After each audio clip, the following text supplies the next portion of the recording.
वाढती गुन्हेगारी मोडीत काढण्यासाठी पुण्याच्या धर्तीवर गुन्हेगारांचे फॉरेन्सिक ऑडिट केले जाणार असून गुन्हेगारांचे आर्थिक कंबरडे मोडून काढू असा इशारा पालकमंत्री चंद्रकांत पाटील यांनी दिला।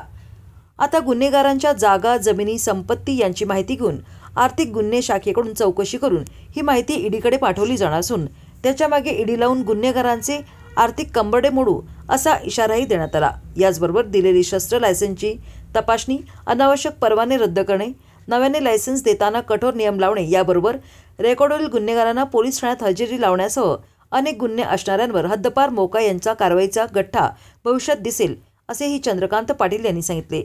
गुन्हेगारांच्या इझी मनीला ईडी लावायचे नियोजन असल्याचे चंद्रकांत पाटील यांनी स्पष्ट केले। कसं असतं की एखादी घटना घडली म्हणजे ती घटना घडूच नाही, उगाच माझ्या नावाने हे म्हणू नका की बाबा मी असं म्हणतो की अशी एखादी घटना घडूच नाही, कायद्याचा धाक असायलाच पाहिजे। पण ती घटना घडत असताना वर्षभरात घडणाऱ्या घटनांचा 3 वर्षाचा लेखाजोखा घ्यायला पाहिजे। आणि मग आपल्या लक्षात येईल की काही ना काही प्रमाणामध्ये, काही ना काही कारणाने विशेषतः ड्रग्ज क्राईम मधला जनरल क्राईम हा खूप कंट्रोलमध्ये आपण आणला आहे। मग घडणाऱ्या घटनांचं विश्लेषण केलं असेल की बहुतांश जे आहेत ते घरगुती आहेत, पुन्हा येतात ते घरगुती वाद तरी व्हावे का नाहीच व्हायला पाहिजे, कायद्याचा धाक निर्माणच व्हायला पाहिजे, तो करूया, त्यासाठी योजना तयार करतोय। पण आता पुढचा मुद्दा येऊ की आरोपी सापडणं 24 तासापेक्षा 1 तासही जास्त लागत नाही प्रत्येक घटनेमध्ये। ज्या प्रकारची AI बेस यंत्रणा आपण लावली शक्यच नाही।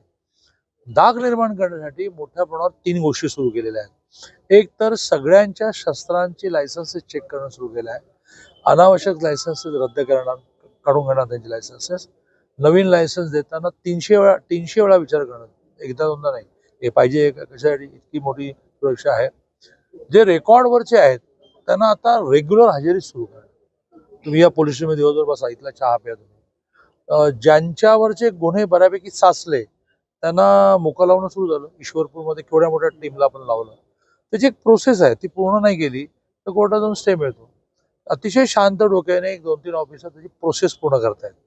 तुम्हाला नजीकच्या महिन्याभरात एकदम गठ्ठा दिसेल, मोका लागलेला हद्दपारीचा तुम्हाला गठ्ठा दिसेल, आणि ह्याची जाणीव बऱ्यापैकी झाली आहे।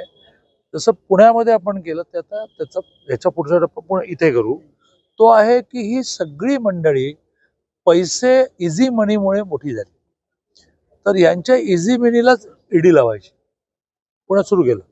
त्याला आपण असं म्हटलं की फॉरेन्सिक ऑडिट, आणि यांचं आर्थिक कंबरडं जर मोडलं तर विषय संपतो।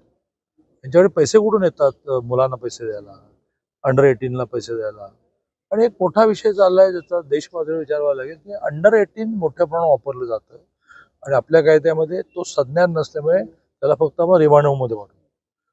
पण हा स्टेटचा विषय नसतो, केंद्राने निर्णय करायला लागेल की 15च्या पुढे ते 15 हात पण जातील, कारण गुन्हेगारांचा जोपर्यंत आर्थिक इंटरेस्ट संपवत नाही तोपर्यंत ते नवीन युक्त्या करत राहणार। हे फॉरेन्सिक ऑडिट आम्ही सांगलीलाही सुरू करणार, सगळ्यांच्या जमिनी किती आहे, घरे किती आहे, गाड्या किती आहे, सगळं काढणार, आणि त्या सगळ्याची EOW म्हणतात त्याला, आर्थिक गुन्ह्याच्या अंडर चौकशी लावणार, आणि सगळ्यांचं SP मोठं चार्ट करून ईडीला पाठवणार। ईडीचा अर्थ काय, तर बेहिशोबी संपत्तीचा हिशोब लावणं, आणि हवालाही तुम्हाला कळणं, त्या सगळ्यावर कुऱ्हाड मारणं। आज जसा देशातला नक्षल संपला की नाही, छत्तीसगड वगैरे जातात, रोज उठून शरण येतात, जगण्याचं आर्थिक कंबरडं मोडलं। असंच आतंकवाद्यांचे मोडू, त्याला काही वेळ लागणार नाही।